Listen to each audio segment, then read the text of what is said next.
Donc 28 ans plus tard, donc là aussi on est sur une suite tardive, enfin deux suites tardives, on va peut-être parler un peu des deux films, non? Ah oui, oui, bah je pense, moi surtout que je l'ai rattrapé en fait le premier là, il y a juste avant la sortie du 2. Donc bah ouais, c'était Donc moi, pour moi, les films ne font qu'un en fait dans mon esprit. comme le Avatar 2 et 3, c'est un peu deux suites qui marchent ensemble quoi. Mhm. Donc ouais, c'était donc Ouais. qui était donc 28 à la base de tout ça, il y a quand même 28 jours plus tard, donc qui a été un des fers de lance du renouveau des zombies au début du siècle. Ça nous rajeunit pas. En 2002 donc. Ou, ou le ou le film initiateur des infectés, peut-être plus exactement, je ne sais pas. Hmm. Moi, je sais qu'à l'époque, quand j'avais vu 28 jours plus tard, à l'époque, j'étais très attaché à l'héritage romérien, et donc du coup, je faisais un peu la fine bouche devant le film de Danny Boyle. Mais bon, qui était quand même vachement bien, qui était quand même cool, quoi. Comme film. Ouais, 28 jours il plus y avait tard. ce côté aussi qui passait bien par rapport au côté infecté plus que zombie. C'était le côté les zombies qui courent en fait quoi. Ouais, ouais, ouais. Où Romero lui-même s'en était plein. Ouais, alors que du coup, dans 28 jours plus tard, effectivement, en tant qu'infecté, c'est un peu plus cohérent qu'ils se mettent à courir. Ouais. Hmm. Donc après, donc 28 jours plus tard, c'était en 2002. Après 28 jours plus tard, on a vu 28 semaines plus tard, en 2007. Donc c'était déjà à l'époque une suite un peu tardive, Mhm. qui avait mis 5 ans, qui était réalisée par Juan Carlo Fresnadia, non? Fresnadillo. Ouais, Stadio, ouais que je l'ai pas vu personnellement. T'as pas vu 28 semaines plus tard? Non, et non. Qui était un film aussi.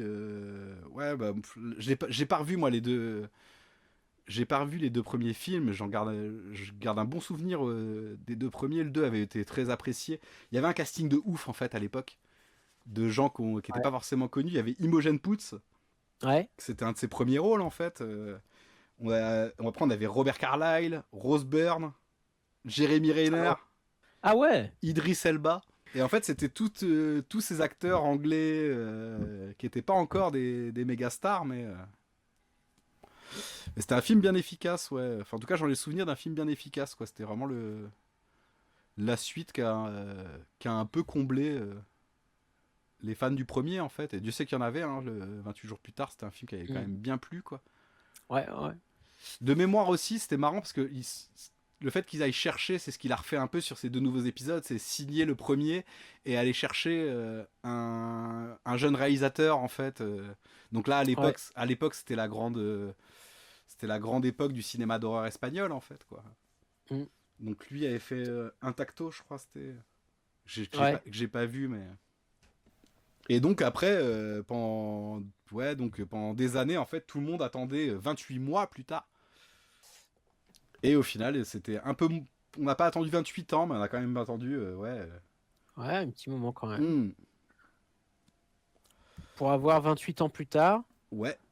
toujours écrit par Alex Garland, avec un premier volet toujours réalisé par Danny Boyle, avec aussi l'idée d'une trilogie quand même plus ou moins. Alors je sais pas à quel stade de développement en est le troisième film, mais en tout cas les deux premiers sont enchaînés assez vite pour penser qu'ils ont été développés conjointement, quoi.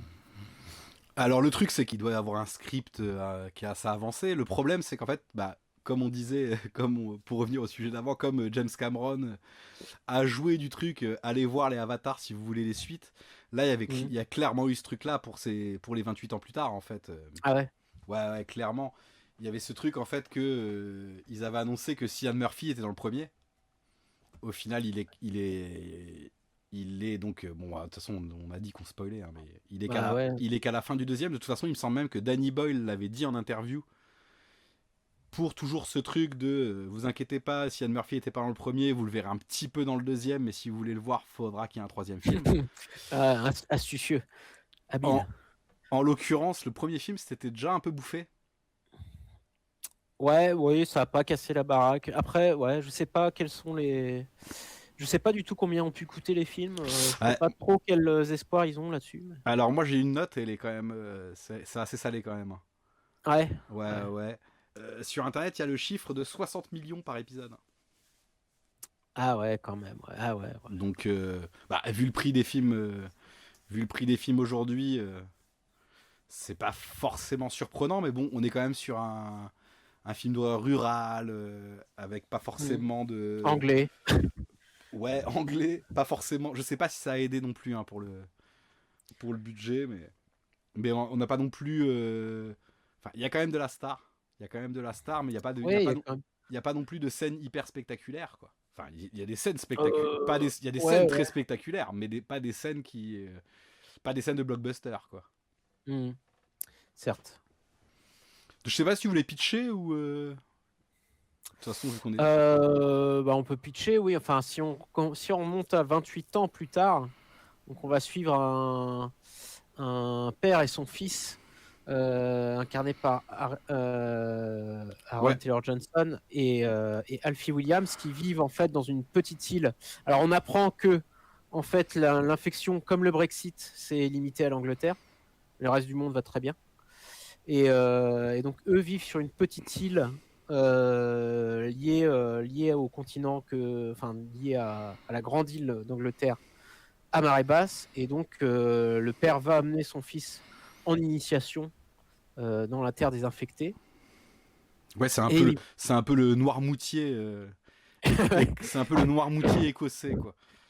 voilà. Mais c'est intéressant Et aussi comment cette petite île-là, en fait, est prise sur une grosse île, en fait, coupée du monde, en fait. hmm, C'est un peu les poupées russes de l'île post-apo, quoi. ouais. Mais donc tu disais, ouais, Et, ça, il a un rite qui, sa première visite sur le continent entre guillemets, l'Angleterre, quoi. voilà. Et durant ce rite, ils vont apercevoir lointainement un étrange docteur Kelson, qui est donc joué par ce fameux Ralph Fiennes en roue libre, nous dit Léonidas.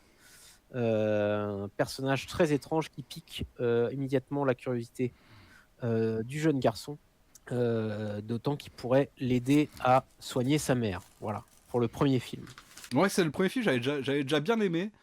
J'avais Ouais. passé un bon moment au ciné et tout. En fait, mais c'est en y repensant en fait que enfin, le film a bien mûri aussi dans ma tête. Mhm. Ouais, c'est un film assez intéressant. Moi, je trouve que c'est. Alors, pour le coup, moi, il y a un truc auquel je suis pas toujours très sensible au cinéma, c'est justement la construction de l'or, en fait. Autant je trouve dans un jeu vidéo ou dans une saga littéraire, ça peut avoir sa place, mais au cinéma, bon, c'est une notion toujours un peu étrange, l'idée de l'or.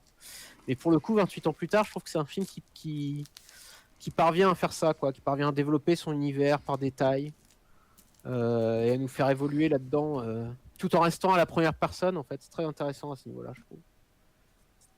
Hmm. Donc voilà, après il y a les expérimentations visuelles de Danny Boyle et de son chef-op Don Mantle. Ouais, il y avait Euh, tout un truc sur la promo, de toute façon que le film avait été tourné avec des iPhones. Ouais, ouais. Et donc, Et ouais, il y a cette espèce de bullet time. ouais, c'est à chaque fois qu'il tue un infecté et tout ça. Bon. Hmm. Voilà, ça ce sera et puis la nature très très verte, hein, à l'image. Voilà. À la fin du 2, le virus est arrivé en Europe. La scène finale nous montre le Trocadéro envahi par les infectés. Dans le 3, ça a vite été modifié en apprenant que cela a été éradiqué en Occident. Dommage. Ouais, c'est Ouais, vrai que alors ça c'est. ce qui était marrant à l'époque, c'était que la fin du 2, en fait, en France, on avait eu le plan final qui se passait sur le Trocadéro. Et il me semble qu'il y avait eu aussi une scène qui avait été faite pour l'Espagne, où c'était à Madrid. Et il devait y avoir une scène à Berlin et peut-être une scène en Italie, je crois. C'était Ah, selon les pays d'exploitation, en fait, la scène finale n'était pas la même. on fait plus ce genre de choses aujourd'hui, malheureusement. Non, mais c'était intéressant, ouais. Mm.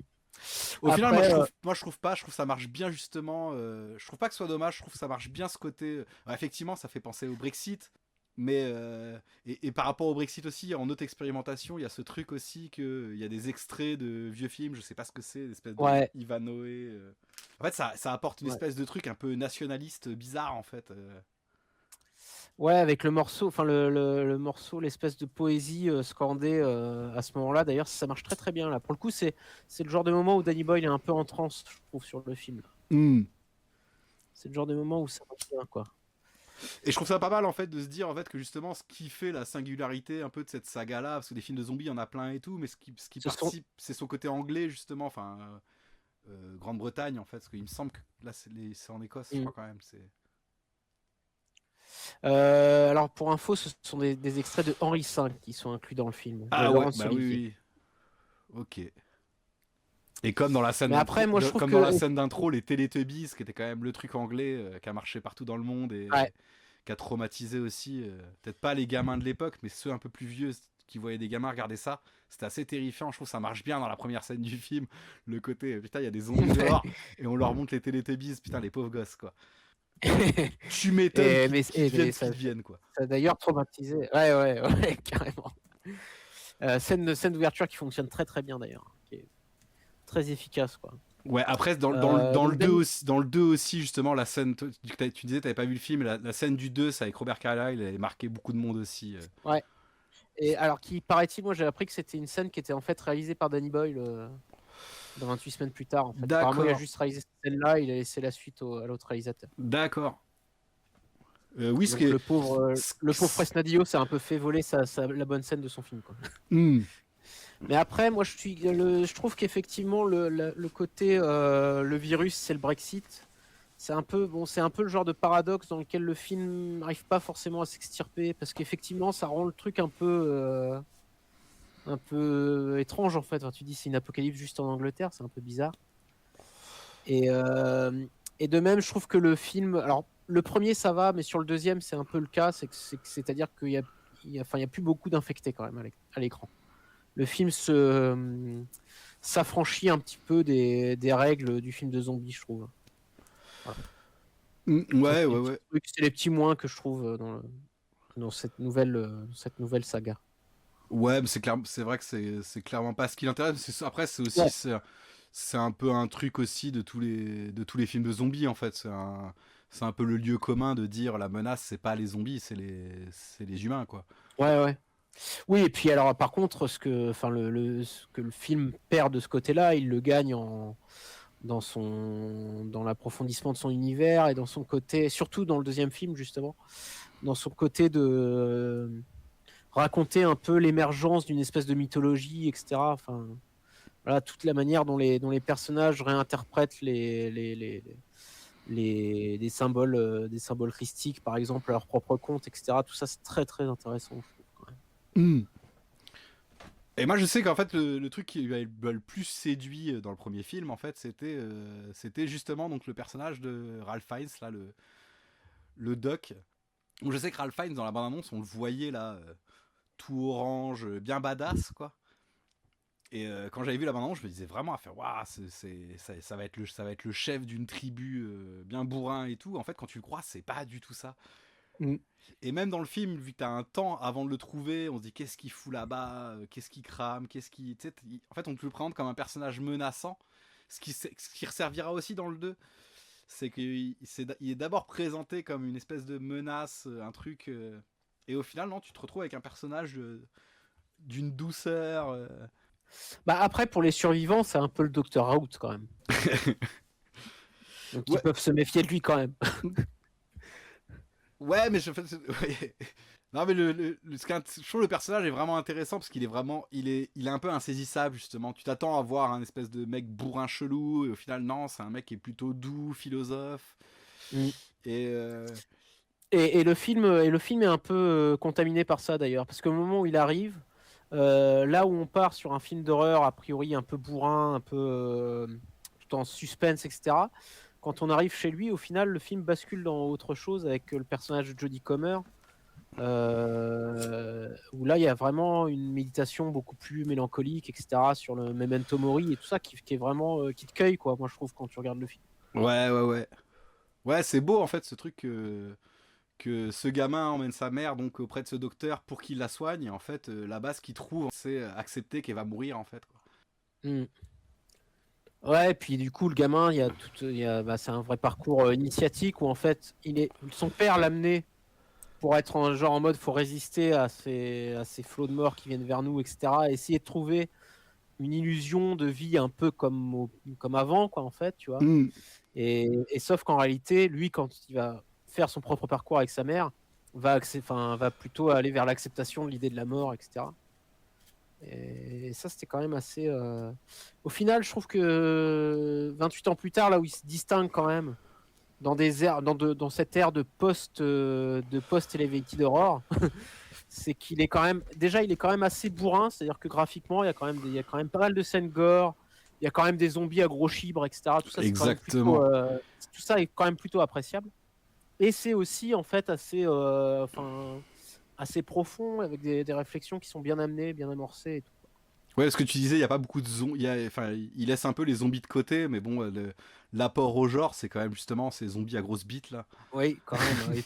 Tout le monde l'adore. Tout le monde adore cette idée d'ailleurs. Que c'est quand même vraiment, ouais.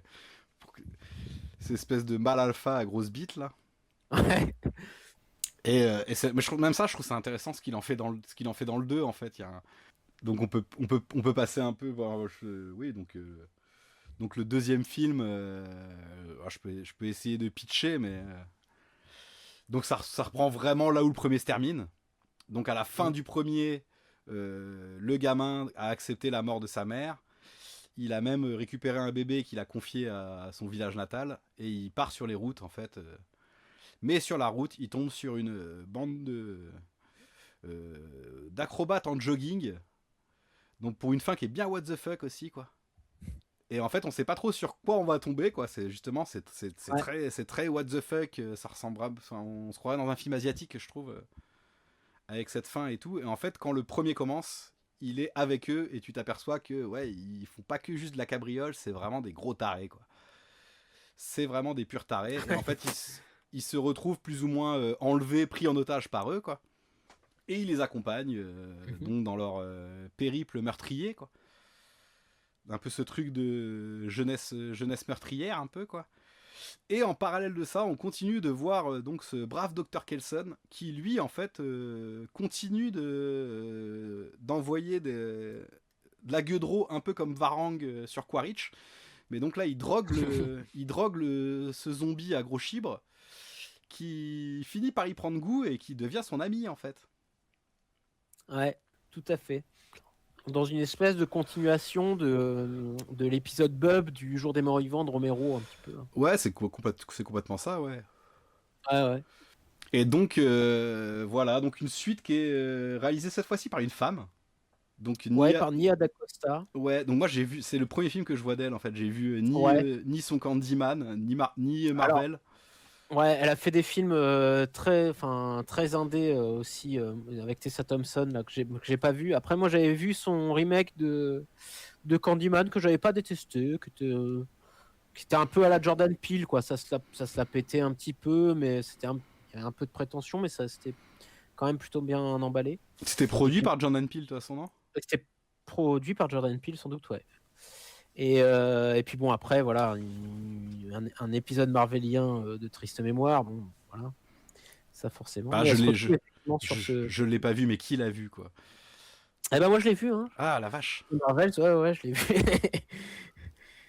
Et, euh, et donc là, elle revient donc sur cette suite. Alors moi, ce que j'étais étonné parce que je m'attendais à ce qu'elles doivent reprendre les expérimentations visuelles un peu de Danny Boyle, etc. Mais en réalité, non, pas tellement. C'est quand même un peu le haut là à ce niveau-là. Ah complètement ouais. Mais il me semble que c'était déjà le cas aussi pour 28 semaines plus tard, ou en fait Ah ouais, 28 jours plus tard, ça avait marqué tout le monde avec l'utilisation du shutter en fait. ouais. À l'époque, il y avait cette espèce d'image saccadée, qui était faite. En fait, il avait poussé le shutter de sa caméra à fond. C'était aussi une époque d'expérimentation du numérique. Et il Mm. me semble que c'était quand même beaucoup moins le cas aussi dans 28 semaines plus tard. Ouais. Donc c'est un peu un truc aussi de la saga. C'est un épisode où Danny Boyle se lâche, expérimente des trucs, et un épisode d'après où il le confie à un jeune réalisateur qui, lui, va mettre un peu le haut là à ce niveau-là et tenter autre chose en fait quoi. Mm. Donc là, ouais, ce qui est intéressant en fait, c'est aussi d'avoir une réalisatrice pour le coup. Et ce qui est marrant en fait, c'est aussi ce qui est fait de ce mal alpha en fait quoi. Dans le premier épisode, c'est le zombie à grosse bite qui domine les autres zombies par cette virilité exacerbée et ce membre proéminent. Et du coup, dans le 2 en fait, ça devient un peu comme Kelson en fait, un personnage assez doux. Mm. Ouais, et en face, donc on a le gang des Jimmys enfin voilà, qui gravite autour du personnage de Jack O'Connell, qui est aussi terrifiant que dans Sinners. Ouais, moi j'ai vu les deux films le même week-end, j'avais pas capté que c'était lui dans les deux films. Ouais, hein, il est un peu caméléon. Alors, faut dire qu'il a un style quand même dans les 28 ans plus tard voilà, Ah ouais, bah ouais, assez particulier. les dents, la perruque. Ouais, la blondeur, ouais. Il est apparemment inspiré d'un présentateur télé anglais qui a défrayé la chronique. Ouais, j'ai pas les détails de ce truc-là, mais j'ai vu qu'en Angleterre c'était un Ouais, truc, ouais. ouais, c'était quand même un. Un Jimmy justement. Ouais, je me souviens plus de son nom là, son nom m'échappe, mais Jamie Mm, Saville ou quelque chose comme ça, non, je crois. mm. Donc on a Guise85 qui nous écrit que ouais, Jimmy Savile, présentateur de Top of the Pops, pendant des années, était en fait un pédophile avec une centaine de victimes à son actif. Et voilà. Ouais. Ce qui a été intéressant, vu que de toute façon le personnage, donc c'était lui dans l'intro du premier, en fait, c'est construit aussi en regardant la télé justement. Ouais. Ouais, ouais, il a créé une espèce de nouvelle religion qui assimile les Télétubbies au christianisme, puisque son père était pasteur. Mm. Voilà. Et avec un. Ouais. Et donc, il a vu son père mourir devant ses yeux dans l'ouverture du premier film, et donc, du coup, il s'imagine en espèce de leader antéchristique à la tête de ces Jimmys. Voilà. Ouais, donc ils sont quand même assez terrifiants quand même. Bah, il y a Donc une scène de torture porn ouais, assez gratuite quand même. Hein. ouais, ce que j'allais dire que là pour le coup, on est vraiment dans le torture porn, ouais, où ils écorchent une pauvre famille. Mm. Qui rappelle d'ailleurs un peu justement, qui a un style communautaire comme on avait dans le premier film en fait. Et donc le pauvre gamin du premier film qui se retrouve confronté à ça, c'est assez terrible quand même. Mm. Et donc le film va nous faire mijoter une rencontre entre Jimmy et le docteur Kelson. Et une rencontre qui, ma foi, vaut son pesant de cacahuètes. Ah ouais, hein, une rencontre au sommet, ouais. Ah, ouais. Parce que déjà Euh, on l'a peut-être pas dit, mais donc Léonidas disait tout à l'heure, Ralph Fiennes en roue libre. Moi je trouve pas qu'il soit, enfin il est en roue libre à certains moments, il est très fin à d'autres. C'est ce truc de ce personnage oh, insaisissable en il fait. s'éclate bien quand même, il s'éclate bien quoi. Ouais, mais enfin, c'est ça en fait. Il s'éclate bien, mais c'est pas au détriment du film quoi. Bah, en fait, ça dépend des moments. Il est Ouais. assez insaisissable et tout. Moi, je sais qu'il m'avait cueilli dans le premier film. J'étais Mm. tellement heureux de le retrouver aussi longtemps à l'écran dans le deuxième en fait. Parce qu'il a ce côté en fait, cette espèce de passeur c'est le seul personnage qui se souvient vraiment de l'ancien monde. Mm. Même s'il a une vision un peu bizarre du truc de dire qu'il y avait de l'ordre à l'époque. Mm. Mais il a ce côté, ouais, donc passeur de l'ancien monde et en même temps fabriquer son monument aux morts, là, donc cette espèce de temple qui donne le titre au film, là, le temple des eaux. Et en même temps, il écoute aussi de la pop, je sais plus ce qui est. Les différents morceaux qui Ouais. sont présents. Donc je sais on a du Radiohead. Hein. Ouais. Il y a du Radiohead, du Duran Duran, non? Il y a Duran Duran, il me semble. Peut-être bien. Et donc. Il y a du Iron Et Maiden, ça voilà, c'est sûr. et voilà, Il y a Duran Duran, ouais, effectivement.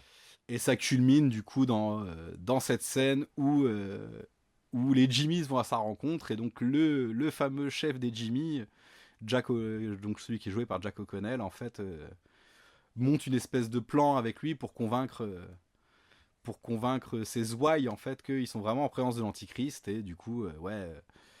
Euh, donc le Dr Kelson se lance dans un spectacle pyrotechnique sur The Iron Maiden Ouais.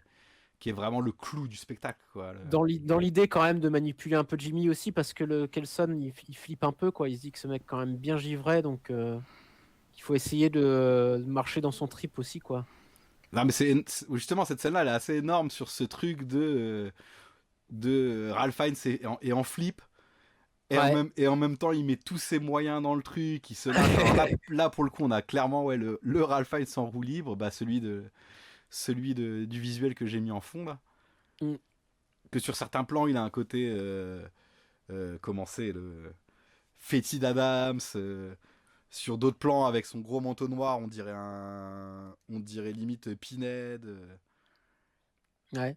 ça convoque en fait plein des images d'horreur, ouais, du métal, du gothique, et puis ouais, ça, le show pyrotechnique en fait.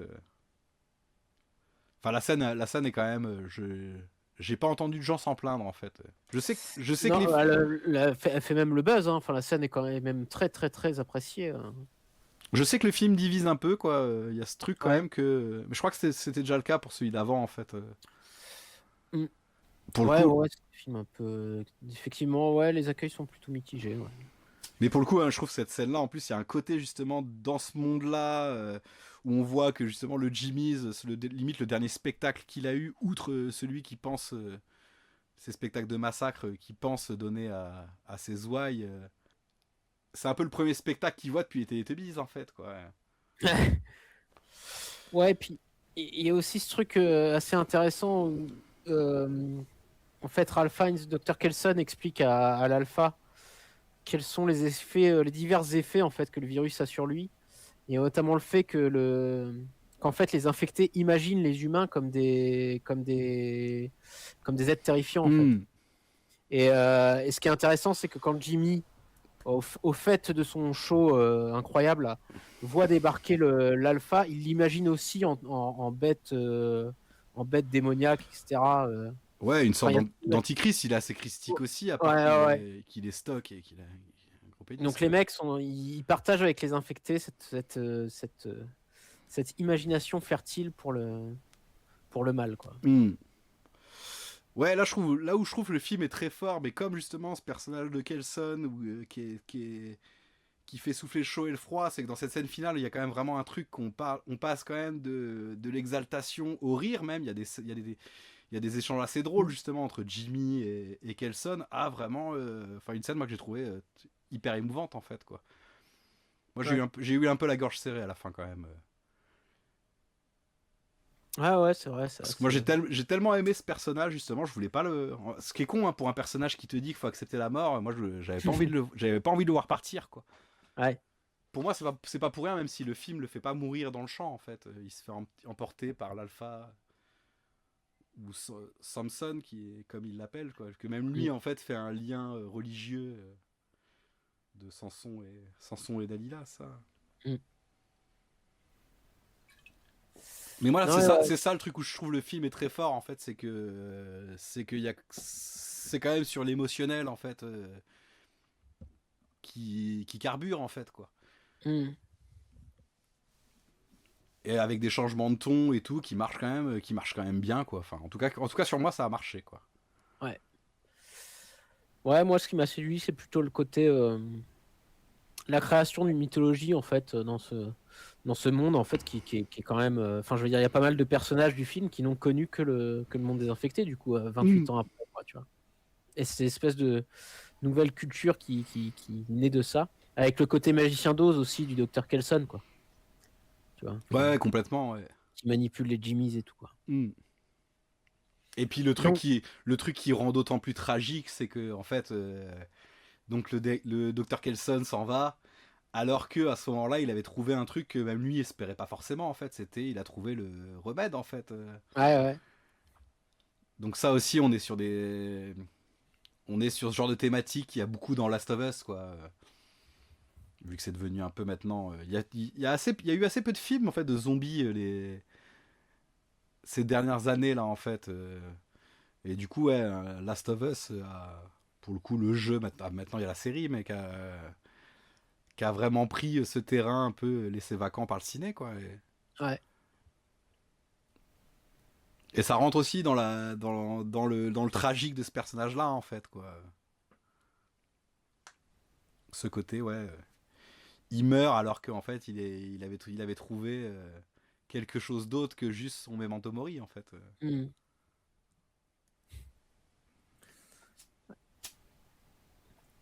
Ouais, voilà, ouais, c'est vrai que c'est des films assez denses quand même, assez riches. Voilà, donc on sait pas si on verra une suite. Moi, Non, parce que même la fin est intéressante justement avec Cillian Murphy, donc du coup, qui finit par Ouais, apparaître à la fin dans un échange avec une fille qu'on imagine qu'il a eu avec le personnage de Naomi Harris dans le premier film, quoi. ouais. Mais elle n'est pas présente à l'écran, donc est-ce qu'elle est encore de ce monde? Pas sûr, quoi. Mais c'est marrant cet échange aussi que lui fait réviser des leçons d'histoire Mm. qui paraissent un peu inutiles en fait dans le monde dans lequel ils vivent. Mais il y a tout ce truc aussi qu'on retrouve un peu vers ce personnage-là. Mais donc on verra, ouais, si suite il y a, ce qui est vraiment pas sûr, quoi. Mais c'est dommage parce que j'ai l'impression quand même que beaucoup en tout cas, en tout cas, les deux films ont leurs fans en fait, hein. Ouais, c'est vrai. Ouais, ouais. Il n'a pas attiré un très grand public, mais il y a un public fervent. Mm. D'ailleurs, c'est même marrant. Alors, je pense que c'est aussi via la notoriété de l'acteur, mais par exemple, quand les gens attendaient vraiment le retour de Cillian Murphy, il faudrait que je revoie le premier aussi. J'ai pas de mémoire à part que c'est vraiment le rôle qui l'a révélé, quoi. J'ai pas mémoire que le personnage était si mémorable que ça non plus, quoi. Il pétait bien un câble quand même à la fin là. Ouais. En quête, en une espèce de quête vengeresse là. Voilà. Mm. Ce qui est un peu le truc, un truc aussi de Danny Boyle, hein, de toujours avoir une fin qui part en cacahuète, avec un perso qui pète un câble à la fin. Ouais. T'avais ça déjà dans Petit meurtre entre amis, Alors après, dans la plage. Cillian Murphy, il a un aspect un peu outsider qui plaît toujours chez les gens, quoi. Mm. Il a un physique assez particulier. Voilà, il se porte assez loin de sa notoriété, etc. Donc, Mm. il a fait une vraie sympathie auprès de son public, quoi. Et c'était même cool de le voir justement revenir dans un projet comme ça, en fait, quoi. Bah ouais, carrément.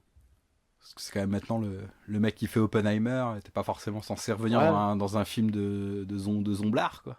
Ouais. Ouais, c'est bien c'est bien de faire la gueule chez Christopher Nolan, mais c'est bien de faire des films comme ça aussi. Ouais. Et donc voilà, quoi. Peut-être si plein de gens l'ouverture dans Londres vide avec sa gueule livide en faisait quand même un perso marquant. Ouais, c'est vrai. Ouais, c'est vrai, ouais. Oui, mais de toute façon, même à l'époque, il incarnait quand même un nouveau visage aussi, hein, un nouveau type de. Il a un visage très étrange, un peu androgyne presque. Mm. Donc ouais, ça peut. Non, moi je serais chaud pour qu'il y en ait un troisième. Donc peut-être si les gens le regardent quand il débarquera sur Netflix, Ouais.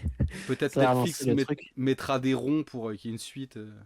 Mais bon, s'il y a pur Alpine, ça sera. Ils ont intérêt quand même de mettre le paquet sur un nouveau personnage, quoi. Bon, bah, voilà, je sais pas si t'as une idée de transition pour la suite, parce que là, tellement, vraiment. hein. Là, on va faire un virage à 180 degrés, là. Ouais. Mais déjà, c'était le truc un peu du live de dire passer de Avatar, commencer par Avatar et finir par Godard. Ouais. C'est grand écart, là.